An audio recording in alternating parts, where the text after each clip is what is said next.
Krishna friends, आज हम निखिल जी के साथ भगवत गीता के अध्याय 15 पुरुषोत्तम योग के बारे में चर्चा करेंगे।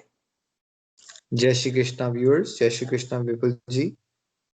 तो फ्रेंड्स, हम पुरुषोत्तम योग में ये समझने वाले हैं कि अल्टीमेटली जितना भी वैदिक ज्ञान होता है, इसका अल्टीमेट पर्पस है कि हम अपने आप को दुनियादारी के जंजाल से डिटैच करें, विरक्त करें और प्रभु के प्रेम से आसक्त करें। मतलब attachment to God and detachment from maya, मतलब भगवान से जुड़ना है और धीरे धीरे हमें दुनियादारी की जीवन शैली है हमारी, उससे अंदर से विमुख होना है। अभी हम उल्टा करते हैं, हम भगवान से विमुख होते हैं, इसलिए मेजोरिटी लोगों के पास भगवान का या भगवान के लिए या भगवान की भक्ति के लिए टाइम नहीं होता।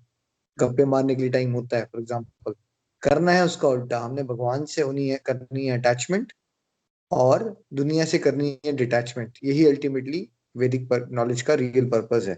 ये इस चैप्टर में हम समझने वाले हैं। सुनीता जी, जो मुझे समझ आया कि वो ये है कि नॉर्मली इंसान क्या करता है कि मटेरियलिस्टिक चीजों के साथ अटैचमेंट कर लेता है और भगवान से डिटैचमेंट कर लेता है, लेकिन हमें इसका उलट करना है। हमें भगवान के साथ अटैचमेंट करनी है और मटेरियलिस्टिक चीजों के साथ डिटैचमेंट करनी है। बिल्कुल सही विपुल जी। जैसे अगर हम देखेंगे ना, तो भगवान के पास ज्यादातर लोग जाते भी क्यों हैं? कि मेरा मटेरियल वर्ल्ड की मेरी लाइफ सुधर जाए, मेरा बेटा हो जाए या मेरा बिजनेस चल पड़े। तो उनकी अटैचमेंट भगवान से नहीं होती, हमारी अटैचमेंट होती है चीजों से, संसार से। हम भगवान को एक तरह का एजेंट यूज करते हैं, हमारी जो इच्छा पूर्ति करने का कोई जिन्न हो, है ना। तो तब जब भगवान के पास भी जा रहे हैं, हम बाहर से लग रहा है हम भक्ति कर रहे हैं, बट भक्ति नहीं है वो, बिकॉज हम व्यापार करते हैं। हम चाहते हैं कि भगवान हमारी सांसारिक जीवन को सुधार दे। लेकिन वैदिक नॉलेज का अल्टीमेट पर्पस ये नहीं है। वैदिक नॉलेज का अल्टीमेट पर्पस इस बात को समझना कि हमें अगर परमानंद तक पहुंचना है तो हमें भगवान से अपनी अटैचमेंट बनानी है और वर्ल्डली लाइफ से डिटैचमेंट बनानी है। इस अध्याय में हम समझने वाले हैं कि भगवान के धाम, जो हमारा परमानेंट डेस्टिनेशन है, जन्म मृत्यु बुढ़ापा बीमारी, इससे ऊपर उठ के जो फाइनल मुक्ति है, वहां कौन पहुंच सकता है और उसके स्टेप्स क्या हैं। देखिए, जिसको वहां तक पहुंचना है, सबसे पहले उसको ये जो फॉल्स प्रेस्टीज होती है, मतलब उस तरह का जीवन जिसमें हम ना एक दिखावे का जीवन जीना चाहते हैं कि मेरे बेटे की शादी हो, इतनी बड़ी करवाऊंगा कि दूसरों से ज्यादा अच्छी हो। एक होता है ना, मैं मंदिर भी बनवाऊंगा तो उसमें मैं अपना नाम लिखवा लूंगा ताकि सब बोलें यार वाह कितनी अच्छी फैमिली है हमारी। एक एक सबके अंदर एक ईगो है। एक, अगर हम देखें इंडिया में भी जीवन में देख रहे हैं, स्टेटस क्यू की एक फाइट है ना, ब्रेड बटर की फाइट नहीं है। मेजोरिटी बहुत सारे लोगों के लिए जो मिलियनर्स बन चुके हैं, उनके लिए फाइट क्या है? How to be number one. तो जब तक कोई उस फॉल्स प्रेस्टीज को त्यागेगा नहीं, तो उसकी ये जो भगवान के साथ आगे बढ़ने की यात्रा है वो शुरू नहीं हो सकती। तो पहले क्या छोड़ना है? तो निखिल जी, सबसे पहले तो हमें अपनी फॉल्स ईगो जो है वो छोड़नी है, क्योंकि मटेरियलिस्टिक लाइफ में हम लोग एक रैट रेस में हैं। हमें हमेशा एक होड़ है कि मुझे दूसरे से आगे निकलना है। और इवन अगर हम भगवान की बात भी करें तो भगवान में भी हमारी होड़ है कि मेरा भगवान तुम्हारे भगवान से अच्छा, ठीक है। और किसी कोई गाड़ी ले, कुछ भी है, तो हम हर एक जगह अपने आप को ईगो को आगे लाते हैं और हमारी ईगो सेटिस्फाई होनी चाहिए। और होता क्या है, एक ईगो सेटिस्फाई होगी तो उसके बाद हमें नेक्स्ट चीज आ जाएगी, नेक्स्ट करेंगे तीसरी आ जाएगी। तो जब तक हम इस साइकिल में चलते रहेंगे तो हम अपनी अटैचमेंट भगवान के साथ नहीं बना पाएंगे। तो हमें क्या करना है कि हमें ये अटैचमेंट भगवान की तरफ लेके जानी है और इन सब ये जो डिजायर्स हैं इनको सबको छोड़ना है और भगवान की तरफ अटैचमेंट लेके जानी है। और जब हम ये कर पाएंगे तो ही हम first step of towards spirituality कर ले पाएंगे। देखिए, ब्रेड एंड बटर के लिए अपनी मेहनत करना वो आपको माया में नहीं फंसाएगा, लेकिन जब आप प्रेस्टीज की फाइट में उलझोगे, वो माया का में उलझा देगा हमें, है ना। सेकंड होता है हमें ना फालतू की दोस्ती यारी से बचना है। दुनियादारी की मेजोरिटी दोस्ती यारी क्या होती है? वो सत्संग नहीं होता, वो कुसंग होता है। जैसे कर्ण बहुत अच्छा इंसान था, लेकिन उसने संगत किसकी कर दी? दुर्योधन की। तो दुर्योधन का संग कर लिया, फिर सारे उल्टे काम करना शुरू कर दिए उसने, है ना। तो जब तक हम ये नहीं समझेंगे कि अगर मुझे भगवान के रास्ते में बढ़ना है तो मुझे सत्संग करना है, तो फिर यानी क्या किस चीज से बचना है? कुसंग से, कंटेमिनेटिंग एसोसिएशन से बचना पड़ेगा। क्योंकि किसी भी सब्जेक्ट मैटर में, फॉर एग्जांपल आप क्रिकेट में आगे बढ़ना चाहते हो, तो आपको उससे जुड़े हुए स्पेशलाइज लोग या जो उसमें बड़े डेडिकेटेड हैं उनके साथ रहना पड़ेगा, है ना। वैसे ही इस रास्ते में आगे बढ़ने का दूसरा स्टेप ये हो जाता है कि हम अपने आप को किससे बचा के चलें? सामाजिक दुनियादारी की संगति से बचा के रखें। तो निखिल जी, दो सेकंड साइड जो आपने बताया वो ये है कि सत्संग, दैट मीन्स कि हमें जो भगवान के रास्ते में जो लोग चल रहे हैं उनके साथ साथ चलना है, और जो नॉर्मल दुनियादारी के लोग हैं, जो नॉर्मल लोग होते हैं, उनसे अलग रहना है। जैसे कि आपने एग्जांपल दिया करण का, और मैं यहाँ पे एग्जांपल देना चाहूंगा विभीषण का। विभीषण वैसे तो राक्षस फैमिली में पैदा हुआ, पला बड़ा, लेकिन संग किसका किया उसने? राम जी का संग किया। तो इसलिए विभीषण कर गया और बाद में लंकापति बना। और इसी वजह से, और यही यही चीज अगर हम हमारा संग अच्छे लोगों के साथ रहेगा तो हम स्पिरिचुअल लाइफ में आगे बढ़ेंगे। बिल्कुल सही कहा आपने। विभीषण ने हनुमान जी की एडवाइस मानी और अल्टीमेटली भगवान राम की शरण में चले गए, है ना। इसका ये मतलब नहीं है, अब आपके डिवोटीज क्वेश्चन आ जाता है कि भाई हम तो वर्ल्डली लाइफ में कैसे सबका साथ छोड़ दे। साथ छोड़ना डजंट मीन आप कभी उनसे मिलोगे नहीं। वर्क प्लेस जा रहे हो तो अपने वर्क कलीग से कभी बात होगी, बट एक होता है ना, एक प्रैक्टिकल रिलेशनशिप रखना, इंटीमेट रिलेशनशिप नहीं रखना है। मतलब बड़ा ज्यादा नजदीकी नहीं आना है कि अपने इमोशंस को शेयर किया। वर्ल्डली लोगों के साथ, वर्ल्डली लोगों के साथ एक प्रैक्टिकल सा रिलेशनशिप होना चाहिए, है ना। तो उससे हम बच सकते हैं। इसके बाद हमें ये ये समझना है कि इटर्नल का कॉन्सेप्ट, सनातन का कॉन्सेप्ट क्या होता है। मतलब हमें एक पर्सन को पहले पता तो होना चाहिए ना कि कोई ऐसी लाइफ होती है जो जिसमें हम बुढ़ापा और बीमारी, जन्म मृत्यु से ऊपर जा सकते हैं। मतलब इसकी करेक्ट अंडरस्टैंडिंग होनी चाहिए कि एक सनातन लाइफ है जहाँ मैं ईश्वर की तरह ही सच्चिदानंद हो जाऊंगा। हमेशा मैं जी सकता हूँ, हमेशा मैं आनंद में रह सकता हूँ, और हमेशा ही मुझे पूरा हर एक चीज का ज्ञान हो सकता है। इसकी करेक्ट अंडरस्टैंडिंग भी होनी चाहिए। जो सत्संग करते रहने से हमें वो करेक्ट अंडरस्टैंडिंग मिलती है। अगर आपको लक्ष्य पता होगा तब तो आप मेहनत करोगे ना उसके लिए। अगर लक्ष्य नहीं पता तो फिर आप मेहनत नहीं करोगे। बिल्कुल निखिल जी, तो थर्ड स्टेप ये है कि हमें स्नातन की डेफिनेशन पता होनी चाहिए, और हमें पता होना चाहिए कि ये स्नातन के पाथ पे चलकर हम कहाँ पहुंच पाएंगे। जैसे कि इवन अगर मेटेरियलिस्टिक चीज की बात करें, अगर हमारे मेटेरियलिस्टिक हमने कोई गोल बना रखा है, वो जब तक हमें उसका नहीं पता होगा कि इस गोल अचीव करके मैं करूंगा क्या, तब तक मैं उसको अचीव नहीं कर पाऊंगा। क्योंकि जब तक मुझे नहीं पता चलेगा कि हाँ इसको करने के बाद मुझे क्या बेनिफिट्स होंगे, तो मैं उसके आगे उसके लिए प्रयास नहीं करूंगा। वैसे ही स्नातन के बारे में पता होना चाहिए कि स्नातन के पाथ पे चलकर मुझे क्या बेनिफिट होने वाले हैं, तभी तो हम स्नातन के बारे में सोचेंगे, समझेंगे और उस बात पे चलेंगे। बिल्कुल। यानी हमें रियलाइजेशन और एटलीस्ट थ्योरेटिकल लेवल पे अंडरस्टैंडिंग होनी चाहिए कि मैं एक सोल हूँ, मैं एक आत्मा हूँ, और मैं इस जन्म से पहले भी एक आत्मा था और इसके बाद भी मैं आत्मा रहने पा रहा हूँ, और मेरे को उस आत्मा का ख्याल रखना है। अभी तक मैं खाली शरीर का ख्याल रखता हूँ, है ना। सो इसके बाद हमें समझने की जरूरत है कि हम अपने आप को ना बहुत ज्यादा दुनियादारी की डिजायर्स में, जैसे रेशम का कीड़ा क्या होता है, वो रेशम निकालता रहता है और उसके जंजाल में इतना फंस जाता है कि एक दिन उसका देहांत हो जाता है, खत्म हो जाता है वो। वैसे ही दुनियादारी में फंसा हुआ इंसान, देखिए हम शुरुआत होती है जब हम बच्चे होते हैं, फिर टीनेजर बनते हैं, फिर हम सोचते हैं यार मैं एक दिन वो जॉब होगी, मेरे पास अपनी गाड़ी होगी। तो मान लेते हैं कि हम 30 ईयर्स तक वो अचीव कर चुके हैं, तो क्या हम वहां रुक जाते हैं या हम अपनी मटेरियल डिजायर्स को बढ़ाते चलते हैं? क्या नहीं, करते हम हैं? उसको बढ़ाते जाते हैं, हम नेक्स्ट नेक्स्ट स्टेप देखते हैं कि नेक्स्ट क्या करेंगे, नेक्स्ट क्या करेंगे। क्यों? क्योंकि हमें पता ही नहीं है ना कि हमारा अल्टीमेट पर्पस भगवान की तरफ जाना है, सेल्फ रियलाइजेशन है। तो हम क्या करते हैं कि हम एक मटेरियल डिजायर, दो मटेरियल डिजायर, 10 50 उसको बढ़ाते चलते हैं। और जैसे आप आग में अगर घी डालते चलोगे तो आग बढ़ेगी या घटेगी? ऑफ कोर्स आग बढ़ेगी। वैसे ही अगर हम मटेरियल डिजायर्स को पूरा करने के चक्कर में भागेंगे तो वो 10 अगर सोची है और वो मिल भी जाएंगी तो ऐसा नहीं कि आप सेटिस्फाई हो जाओगे, डिजायर 100 हो जाएंगी। तो जिसको तो स्पिरिचुअल लाइफ में आगे बढ़ना है उसको अपनी मटेरियल डिजायर्स का त्याग करना है। शब्द त्याग आता है, लोग सोचते हैं घर बार त्याग करना है। घर बार नहीं त्याग करना है, ये माइंड की गेम है सारी, अंदर से। मटेरियल डिजायर्स पे चेक रखना पड़ेगा आपको। अगर आपने स्पिरिचुअल लाइफ की तरफ बढ़ना है तो आप जो यूजलेस सेंशुअल ग्रेटिफिकेशन की डिजायर्स होती है, यार मैंने एक गाड़ी ली, चलो आपको एक कार चाहिए थी काम पे जाने के लिए, वहां तक तो ठीक था। फिर आप सोचो मैं हर 2 साल बाद कार चेंज करूंगा, मैं हर साल के बाद मॉडल अपना स्मार्टफोन का अपग्रेड करूंगा। तो फिर आपको पैसे की रिक्वायरमेंट खत्म हो जाएगी या बढ़ती जाएगी आपकी? क्या बढ़ती होगा? जाएगी, बढ़ती जाएगी। पैसे की रिक्वायरमेंट बढ़ती जा रही है तो आपको क्या करना पड़ेगा? मुझे कहीं ना कहीं अंकुश लगाना पड़ेगा। कोई ना कोई एक्स्ट्रा काम करोगे पैसे बनाने के लिए, या करप्शन में पड़ जाओगे, है ना।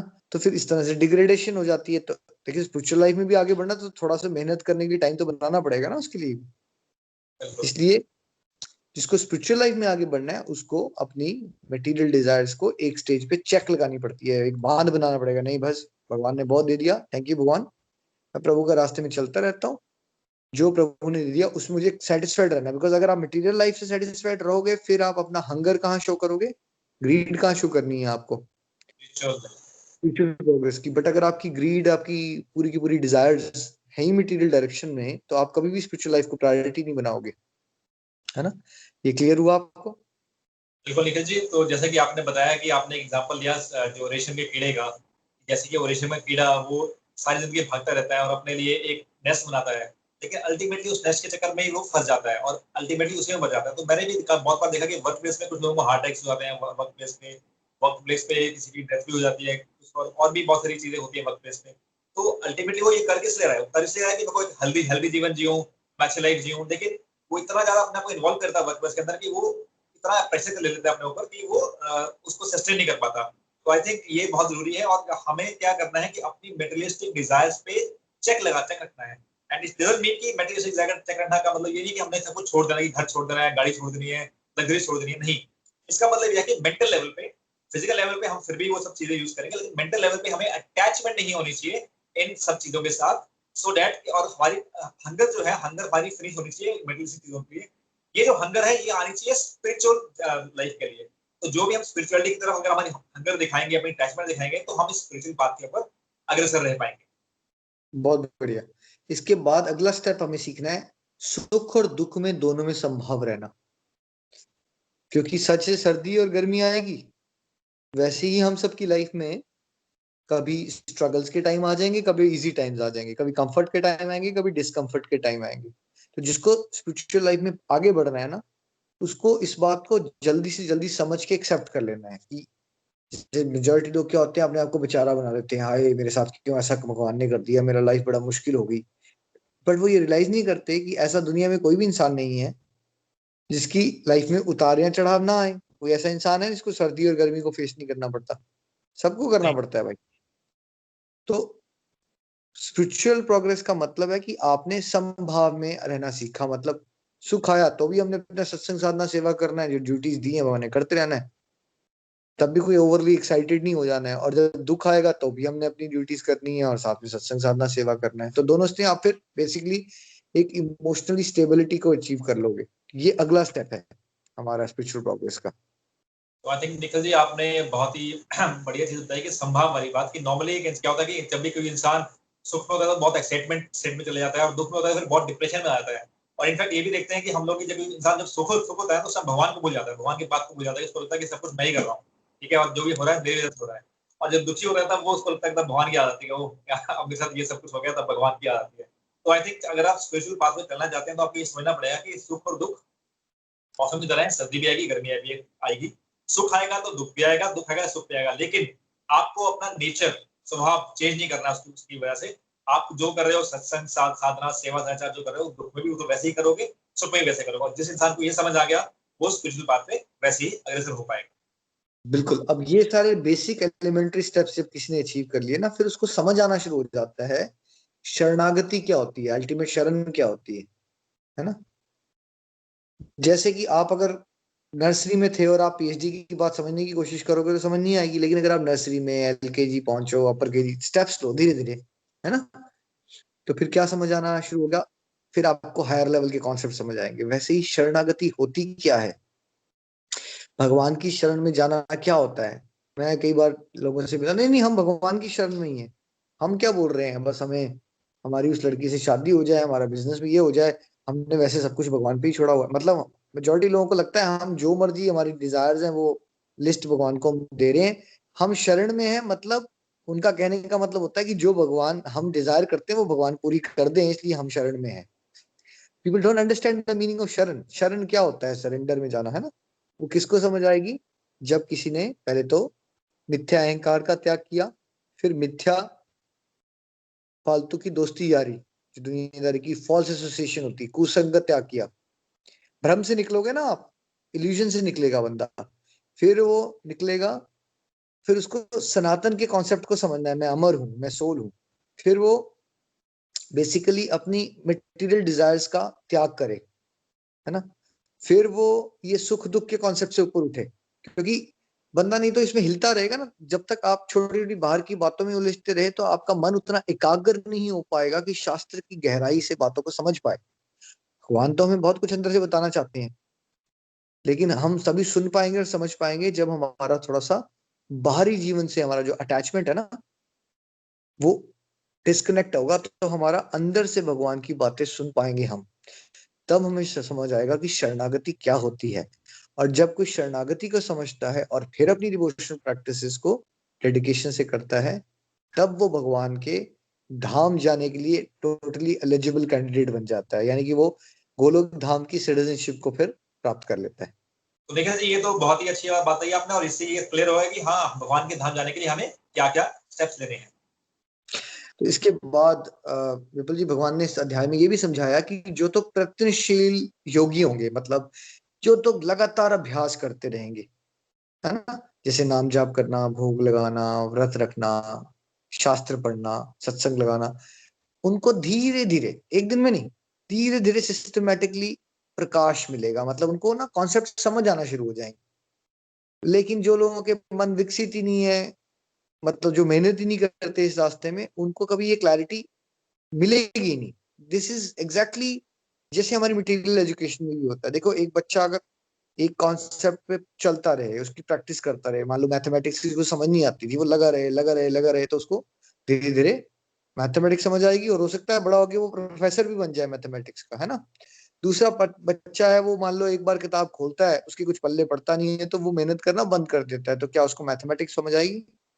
कभी नहीं आएगा। है ना। इस रास्ते में भी कुछ ऐसा है, आप majority लोगों से देखेंगे ना, लोग पेशेंस नहीं रखना चाहते। वो आपके पास आएंगे, वो एक आर्ग्यूमेंट करके सब कुछ जानना चाहते हैं भगवान के बारे में। ऐसा थोड़ी होता है। ये तो सबसे दुनिया का डिफिकल्ट सब्जेक्ट मैटर है ईश्वर के बारे में। वो भगवान असीमित है ना, अनलिमिटेड है।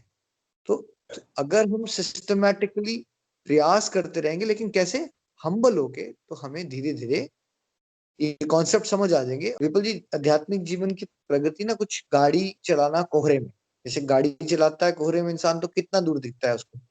Hardly 5 metres. और जब वो 5 मीटर ध्यान से चलाएगा, फिर क्या दिखेगा उसको? दोबारा 5 मीटर दिखेगा उसको। अब वो एक जगह रुक के सोचे कि जब तक मुझे आगे 400 मीटर नहीं दिखता, मैं गाड़ी नहीं चलाऊंगा, तो फिर क्या होगा? फिर तो वहीं पे स्टक रहेगा और वो आगे प्रोग्रेस नहीं कर पाएगा। वैसे ही बहुत सारे लोग गड़बड़ क्या करते हैं स्पिरिचुअल लाइफ में, वो सोचते हैं कि हम एक डिबेट या डिस्कशन करके पूरी क्लैरिटी बना लेते हैं, और वो क्लैरिटी बनती नहीं, तो फिर वो फ्रस्ट्रेट हो जाते हैं। करना क्या है फ्रेंड्स, जो आपको समझ आ गया, एक छोटी सी बात समझ आ गई कि भगवान का नाम जपना चाहिए, तो फिर क्या करना चाहिए? जपना शुरू कर दो। छोटा छोटे स्टेप्स लोगे, फिर धीरे धीरे क्लैरिटी बनना शुरू हो जाएगी। बिल्कुल सही निखिल जी। और वैसे जैसे कि अगर हम कोई मिडिलिस्टिक चीज में भी कुछ प्रोग्रेस करना चाहें, फॉर एग्जांपल एक बिजनेस को सक्सेसफुल करना चाहें या जॉब में सक्सेसफुल करना चाहें, तो हमें वहां भी मेहनत करनी पड़ती है। ऐसा तो है नहीं कि जॉब में एक दिन गया और एक दिन में किसी को सीईओ बना दिया, हाँ वाओ वाओ आप बहुत अच्छा परफॉर्म कर रहे हैं, आपको सीईओ बना दिया। तो it takes long time, like it takes ages to become CEO और प्रेसिडेंट ऑफ द कंपनी। तो वैसे ही स्पिरिचुअल लाइफ में भी हमें एक प्रयत्नशील योगी की तरह रहना चाहिए। हमें धीरे धीरे स्मॉल बेबी स्टेप्स लेने हैं, और तभी हम आगे चल पाएंगे। और जैसे कि आपने बहुत अच्छा एग्जाम्पल दिया कि हम लोग आगे चलेंगे, हमें जो दिखेगा, जितना भी हमें विजिबिलिटी हो रही है, उसको देखो, उस पर प्रैक्टिस करो, फिर आगे चलो, फिर आगे प्रैक्टिस करो, फिर आगे चलो। तो अगर हम सोचेंगे कि मैं आज ही सब कुछ पता चल जाएगा, ए टू जेड हमें पता चल जाएगा, तो वो पॉसिबल नहीं है। तो हमें धीरे धीरे चलना पड़ेगा और पेशेंस रखनी पड़ेगी, और बिल्कुल हम्बल होकर चलेंगे, तो हम डेफिनेटली इस बात पे आगे से रो पाएंगे। बिल्कुल ठीक, बिल्कुल जी। और भगवान बताते हैं कि वो परमात्मा रूप में हम सबके अंदर है, और उन्हीं से रिमेम्बरेंस भी आती है, स्मरण शक्ति, और विस्मृति यानी कि फॉरगेटफुलनेस भी वही देते हैं, ज्ञान भी वही देते हैं। तो भगवान नॉलेज भी देते हैं और रिमेम्बरेंस भी देते हैं उनके बारे में। मतलब आप भगवान के बारे में याद कर पा रहे हो और उनसे रिलेटेड ज्ञान मिल रहा है, ये किसकी कृपा से हो रहा है, किसकी मर्जी से हो रहा है? ये भगवान की मर्जी से हो रहा है। ठीक है। लेकिन कोई इंसान माया में पड़ा पड़ा है, अल्टीमेटली वो माया में रहना मतलब फॉरगेटफुलनेस ऑफ कृष्णा, भगवान को भूल गए हो। वो भी कौन देता है उसको? वो भी भगवान। लेकिन भगवान किसको रिमेम्बरेंस और नॉलेज देंगे और किसको फॉरगेटफुलनेस देंगे? किसको बुला देंगे अपने बारे में और किसको याद दिलाएंगे अपने बारे में? जैसे हम सबने सुना है, एक कदम आप प्रभु की तरफ लोगे तो प्रभु कितने कदम लेंगे आपकी तरफ, है ना। ये एक जीवात्मा के अंदर के मन के भाव है। भगवान परमात्मा रूप में क्या करते हैं, हमारे मन के भाव पढ़ लेते हैं। अगर आप थोड़ी सी भी डिजायर रखते हो भगवान की तरफ बढ़ने की, ठीक है, तो वो धीरे धीरे आपके ऐसे कुछ, मान लो आपसे कुछ वैसे लोग मिल जाएंगे जो भगवान की बात करना शुरू कर देंगे। मान लो आपको वर्क प्लेस में ऐसा कोई फ्रेंड मिल जाएगा जो डिवोशन की बात करेगा, तो उससे आपकी डिजायर बढ़ना शुरू हो जाएगी उस डायरेक्शन की। लेकिन आप मान लो बिल्कुल ही भगवान से चिड़े हो, आप जाना ही नहीं चाहते हो आप उस तरफ, और आप दुनियादारी में खोए रहना चाहते हो, डिजायर ऐसा करते हो, तो भगवान इतने कृपालु है कि वो आपकी वो वाली डिजायर पूरे करने के लिए आप टोटल माया में चले जाओगे, भूल जाओगे आप भगवान, है ना। क्योंकि इस मोर लाइक कि जैसे अगर आप कोई गलत काम कर रहे हो तो आप चाहोगे कि आपके फादर खड़े हैं आपके सामने, या नहीं चाहोगे आप, नहीं जाएंगे। है ना। तो जब हम दुनियादारी में खो के कुछ गड़बड़ करना चाहते हैं तो वी डू नॉट प्रेफर, हम भी ये नहीं चाहते कि हमें वो फीलिंग आए कि हमें भगवान देख रहे हैं। भगवान तो देख रहे हैं, तो भगवान वही हमारी फीलिंग को फिर फैसिलिटेट कर देते हैं कि चल तेरे को मैं भ्रम में डाल देता हूँ, तुझे ये लगना शुरू हो जाएगा मैं हूं ही नहीं तेरे साथ, तुझे जो करना है कर ले, है ना। तो ये बड़ा सटल है। तो आप दोस्तों अपने मन के भाव को चेक करें, क्या सच में आप जुड़ना चाहते हैं भगवान से। कई बार लोग बोलते हैं मैं कैसे करूं, मेरे पास गुरु नहीं। आप एक डिजायर तो पैदा करो ना अपने अंदर कि मैंने भगवान की तरफ जुड़ना है। सबसे पहले गुरु कौन है हमारे, चैत्य गुरु के रूप में परमात्मा ही आपके अंदर मेरे अंदर बैठे हैं as Guru. When student is ready, teacher will appear। अगर आपका मन का भाव है प्रभु के साथ जुड़ने का, प्रभु रास्ते खोल देंगे आपके लिए। अगर आपका मन का भाव नहीं है, ईश्वर की तरफ नहीं बढ़ना चाहते, तो फिर आपकी दुनियादारी के रास्ते खुल जाएंगे। चॉइस हमेशा हमारे पास रहती है, याद रखना। तो देखिए जी, इसमें ये समझ आया मेरे को कि ये जो अगर हम भगवान से जुड़ना जुड़ना चाहते हैं तो भगवान की स्मृति वो भी भगवान हमें हमें देंगे। अगर मैं चाहूंगा मुझे भगवान से नहीं जुड़ना, मुझे भगवान की बात में नहीं जाना, तो भी भगवान इसमें हेल्प करेंगे। तो भगवान हमें हमें माया में डाल देंगे। हाँ, वो आपको ये फील होगा कि भगवान है ही नहीं, ठीक है, और जो जो मैं मेटलिस्टिक चीजों में जो भी करूँ, बुराई करूँ, कुछ भी करूँ, मुझे ये फील होगा कि हाँ ठीक है, मैं मुझे कोई देखने वाला नहीं है और मैं कुछ भी कर सकता हूँ।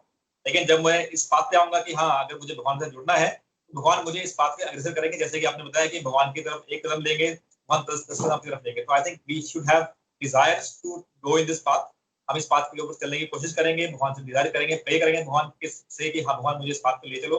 भगवान डेफिनेटली आपको इस बात पे ले चलेंगे। देखिए जैसी आपकी दृष्टि है ना वैसी सृष्टि हो जाती है। जैसे कोई इंसान बुरी आदतें में है ना, वो ट्रेवल भी करेगा, उसको लोग ही वही मिलेंगे, पीने वाले, खाने पीने वाले, ठीक है। वही अगर आप डिवोशन में सीरियस हो जाते हो, फिर आप ट्रेवल करोगे, आपके साथ बैठा हुआ पैसेंजर भी डिवोशन करने वाला मिल जाएगा आपको। आप टैक्सी पकड़ोगे तो टैक्सी ड्राइवर भी, मैंने एक्सपीरियंस किया ही। जैसे आप जो पाथ आप पकड़ना चाहते हो ना, फिर भगवान उसकी साथ जुड़े हुए आपके रास्ते खोलना शुरू कर देते हैं। इस तरह से चलता है ये वैदिक ज्ञान बनाने वाले भी भगवान है, और वेदों से जानना किसको है, ईश्वर को ही जानना है ना। और वेदों का निचोड़ भी है कि अल्टीमेटली हम वेद पढ़ के, जो भगवत गीता है वेदों का सार है कि अल्टीमेटली हमने भगवान के साथ अपने लगन को लगाना है, ईश्वर के साथ प्रेम करना है, वही वेदों का सारा निचोड़ है।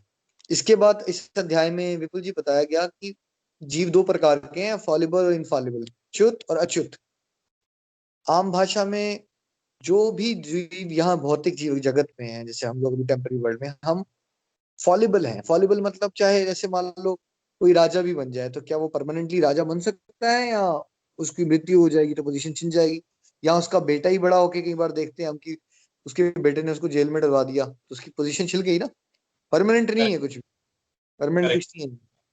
और जो भगवान के धाम में पहुंच गए हैं जी, वो क्या है, वो वो इनफॉलिबल हैं। वो भगवान की तरह ही अच्युत हो जाते हैं। अगर आप भगवान के धाम में किसी को पोजीशन मिल गई है एक, कि मान लो वो भगवान के लिए 7 गैया चराता है, तो वो उसकी पोजीशन फिर परमानेंट हो गई, उसको कोई छीन नहीं सकता उससे।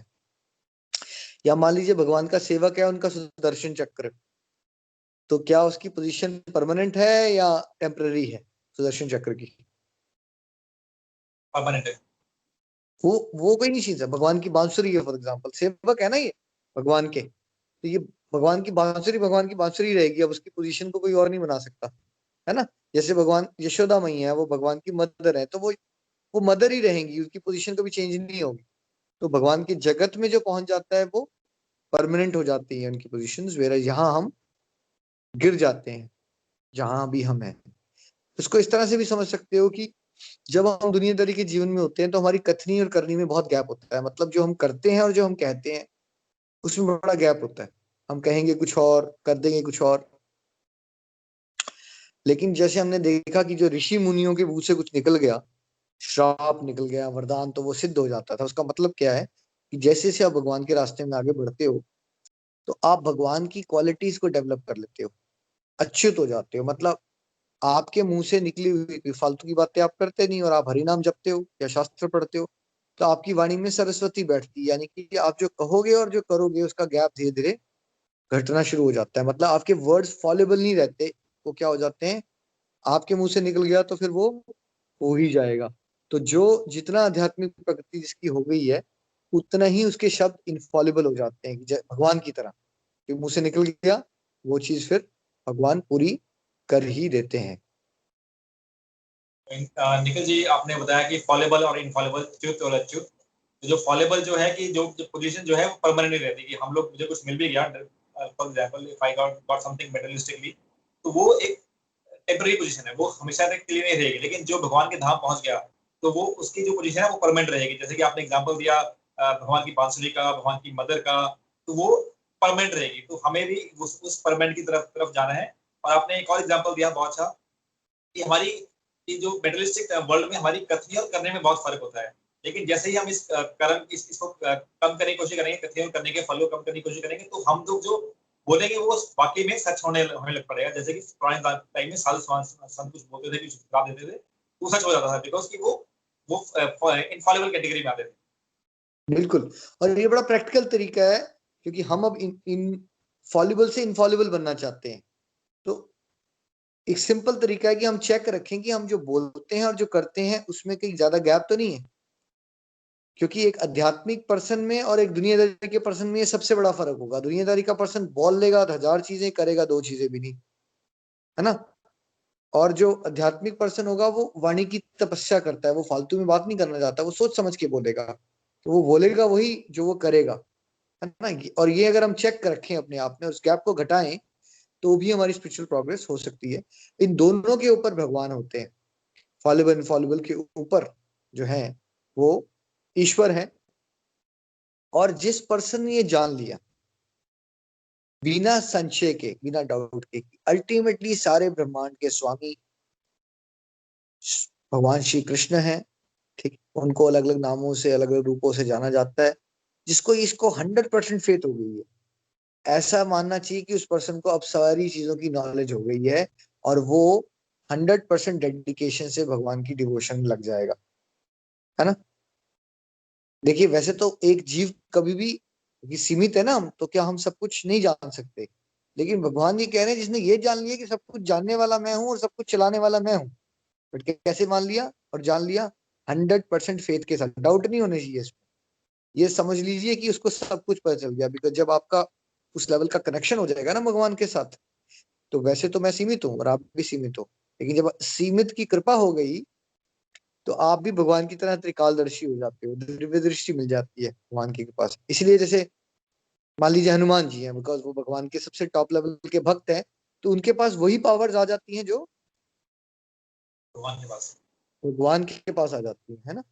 और जो कन्विंस हो जाएगा 100%, वो क्या करेगा, वो भगवान की डिवोशन करेगा, सेवा करेगा, है ना। तो मेजोरिटी लोग बड़ा ज्यादा ज्ञान में उलझते हैं फ्रेंड्स, बट सिंपल है बात।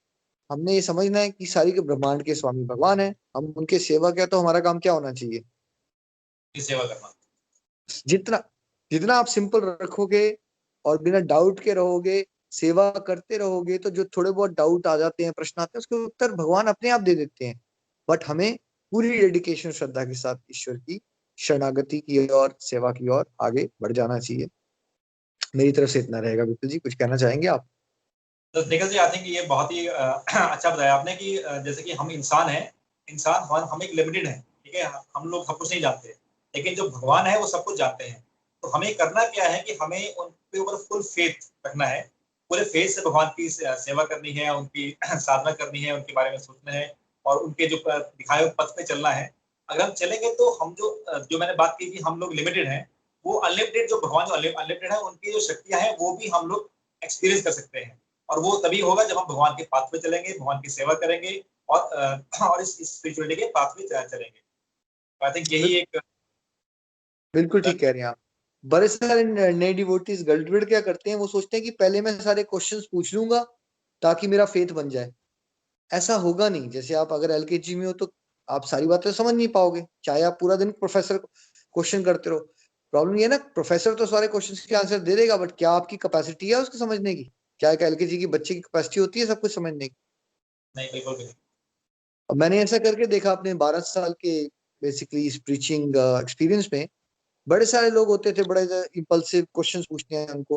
कई बार मैंने 1-2 घंटे लोगों के क्वेश्चंस के आंसर भी दे दिए, लेकिन वो 2-3 महीने के बाद टिक भी नहीं पाए। तो मैं बड़ा हैरान होता था कि इनके सारे क्वेश्चंस के आंसर भी जब इनको मिल गए तो ये चल क्यों नहीं पाए?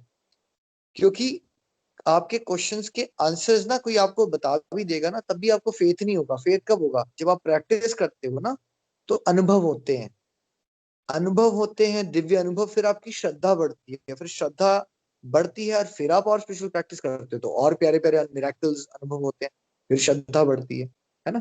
तो अदरवाइज क्या है, आपने मुझसे क्वेश्चन पूछा, मैंने आपको क्वेश्चंस के आंसर दे दिए। मैंने क्वेश्चंस के आंसर दिए अपने रियलाइजेशन के बेस पे, बट वो आपके लिए क्या है? अभी भी थ्योरी है। प्रैक्टिकल कब होंगे वो? जब आपने प्रैक्टिस में कुछ उतारा हुआ है। फ्रेंड्स, मैं यही सजेस्ट करूंगा, क्वेश्चन बहुत सारे आते रहेंगे लेकिन हमें रुक नहीं जाना है, हमें प्रैक्टिस करते रहना है, फेथ से करना है। और आप रियलाइज करोगे, अपने आप को 1-2 साल दीजिए, तो भगवान आपको ऐसे ऐसे चमत्कार दिखाएंगे कि ऑटोमेटिकली आपका जो फेथ है वो अलग लेवल पे चला जाएगा। श्रीमद् भागवत गीता की जय। Transform the world by transforming yourself. जय श्री कृष्णा।